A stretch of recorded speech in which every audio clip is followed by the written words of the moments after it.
लोकसभा चुनाव की रणनीति पर मंथन किया जाएगा। बैठक में प्रदेश अध्यक्ष, मंडल कोऑर्डिनेटर, जिलाध्यक्ष शामिल होंगे। कल बीएसपी राष्ट्रीय अध्यक्ष मायावती निकाय चुनाव को लेकर बैठक करेंगी। कल बीएसपी कार्यालय में सुबह 10 बजे से बैठक शुरू होगी। आगामी चुनाव के लिए बीएसपी तेज तर्रार महिलाओं की टीम तैयार कर रही है। बीएसपी बूथ स्तर पर महिलाओं की विंग तैयार कर रही है।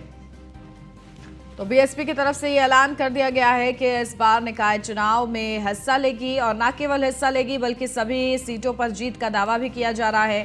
और ऐसे में तैयारियां तेज है बीएसपी की तरफ से। क्या कुछ जमीनी स्तर पर तैयारियां, अपडेट ले लेते हैं। हमारे संवाददाता नीलेश बने हुए हमारे साथ। नीलेश, देखिए किस तरीके से बीएसपी जो है निकाय चुनाव को लेकर अपनी कमर कस चुकी है। महिलाओं की एक स्पेशल विंग तैयार की जाएगी, उनको जिम्मेदारी सौंपी जाएगी। क्या बड़ी रणनीति के तहत बीएसपी काम कर रही है? देखिए, बिल्कुल अगर बहुजन समाज पार्टी की बात करें तो बहुजन समाज पार्टी का अपना एक वोट बैंक है। उस वोट बैंक को मजबूत करने के लिए लगातार बसपा सुप्रीमो मायावती प्रयास करती रही हैं। जिस तरीके से उन्होंने ऐलान किया है, कल जो है एक बड़ी बैठक पार्टी कार्यालय पर बुलाई गई, जिसमें उत्तर प्रदेश के सभी मंडलों के प्रभारी मौजूद रहेंगे, कैडर के लोग मौजूद रहेंगे, प्रदेश अध्यक्ष मौजूद रहेंगे।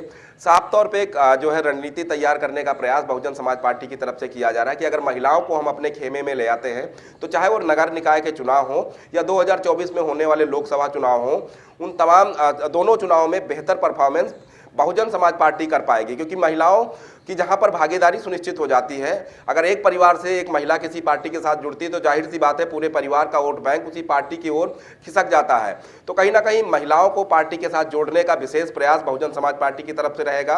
और खासतौर पर अगर हम नगर निकाय चुनाव की बात करें तो नगर निकाय चुनाव में भी बड़े पैमाने पर महिलाओं को टिकट देकर मैदान में उतारने का काम कहीं ना कहीं बहुजन समाज पार्टी कर सकती है। क्योंकि नगर निकाय चुनाव की अगर हम बात करें तो नगर निकाय चुनाव 2024 में होने वाले लोकसभा चुनाव से पहले का सेमीफाइनल मैच माना जा सकता है। तो ऐसे में सभी पार्टियां, चाहे वो बहुजन समाज पार्टी हो, भारतीय जनता पार्टी हो, समाजवादी पार्टी हो, आम आदमी पार्टी हो, कांग्रेस हो, सभी अपनी अपनी तैयारियों में जुटे हैं। खासतौर पर अगर हम बहुजन समाज पार्टी की बात करें तो पिछड़ा वोट बैंक उनके साथ हमेशा से रहा है। करीब लगातार पिछड़ों की राजनीति जो है मायावती करती हैं। इस बार जो है पिछड़ों की राजनीति के साथ साथ महिलाओं को भी भागीदारी देने का काम बहुजन समाज पार्टी करेगी। तो कहीं ना कहीं जाहिर सी बात है कि उत्तर प्रदेश में अपने वोट बैंक को बढ़ाना है, उत्तर प्रदेश में बूथ स्तर पर पार्टी को मजबूत बनाना है। पार्टी में अगर महिलाएं मजबूती के साथ रहेंगे, क्योंकि जिस तरीके से मायावती लगातार कहती आई हैं कि उनकी पार्टी में महिलाओं को विशेष तौर पे आमंत्रित किया जाएगा, महिलाओं को पार्टी के साथ जोड़कर उनको चुनाव लड़ाया जाएगा। अगर ऐसा बहुजन समाज पार्टी में इस बार होता है तो जाहिर सी बात है कि उत्तर प्रदेश के अंदर बहुजन समाज पार्टी का जो वोट प्रतिशत है वो बढ़ेगा। और नगर निकाय के चुनाव में अगर बहुजन समाज पार्टी महिलाओं को विशेष तौर पर टिकट देने का काम करती है तो ऐसे में 2024 के में जो होने वाले लोकसभा चुनाव हैं उससे पहले बहुजन समाज पार्टी में एक बड़ा बदलाव देखने को मिलेगा। जिस तरीके से कल पूरे प्रदेश के पदाधिकारियों की बैठक बुलाई गई है, उसमें खासतौर पर कैडर के लोगों को बुलाया गया है। कैडर के लोग ही तय करते हैं कि बूथ स्तर पर किस तरीके से पार्टी को आगे ले जाना है और महिलाओं की भागीदारी कैसे सुनिश्चित करानी है। उन तमाम चीजों को लेकर कल एक बड़ी बैठक बुलाई गई है।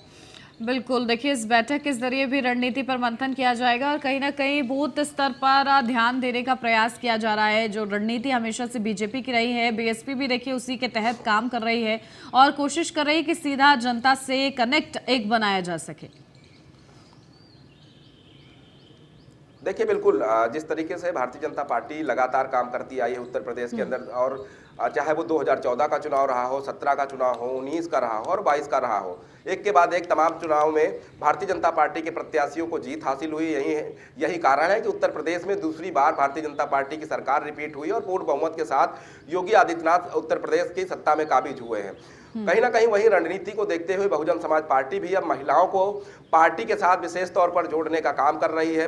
महिलाओं को अगर पार्टी के साथ जोड़ा जाएगा तो जाहिर सी बात है कि पार्टी का वोट प्रतिशत बढ़ेगा और लोगों में विश्वास भी पैदा होगा। एक और जहां जमाना था कि महिलाओं को लोग घर से बाहर नहीं निकलने दिया करते थे, अब महिलाएं, चाहे वो राजनीतिक क्षेत्र हो, सामाजिक क्षेत्र हो या फिर नौकरी पेशे का क्षेत्र हो, हर जगह महिलाएं पुरुषों के साथ कंधे से कंधा मिलाकर चल रही हैं। जिस तरीके से पिछले चुनाव की अगर हम बात करें तो जिस तरीके से भारतीय जनता पार्टी के लोगों ने महिलाओं को टिकट देकर प्राथमिकता दी कि महिलाएं मैदान में उतरेंगी तो कहीं ना कहीं भारतीय जनता पार्टी की जो जीत है और ज़्यादा सुनिश्चित हो जाएगी। उसी तर्ज पर जब है अब बहुजन समाज पार्टी काम करती हुई नजर आ रही है। जिस तरीके से उन्होंने ऐलान किया है कि महिलाओं को पार्टी के साथ जोड़ा जाए और महिलाओं को नगर निकाय के चुनाव के मैदान में भी उतारा जाए, तो सीधा संदेश देने का काम है कि महिलाओं को 2024 लोकसभा चुनाव से पहले पार्टी के साथ जोड़ा जाए, ताकि 2024 में होने वाले उत्तर प्रदेश में लोकसभा चुनाव में बहुजन समाज पार्टी बेहतर परफॉर्मेंस कर सके। और जिस तरीके से पिछले अगर हम लोकसभा चुनाव की बात करें तो बहुजन समाज पार्टी जो है समाजवादी पार्टी के साथ मिलकर चुनाव लड़ी थी, जिसका सीधा फायदा बहुजन समाज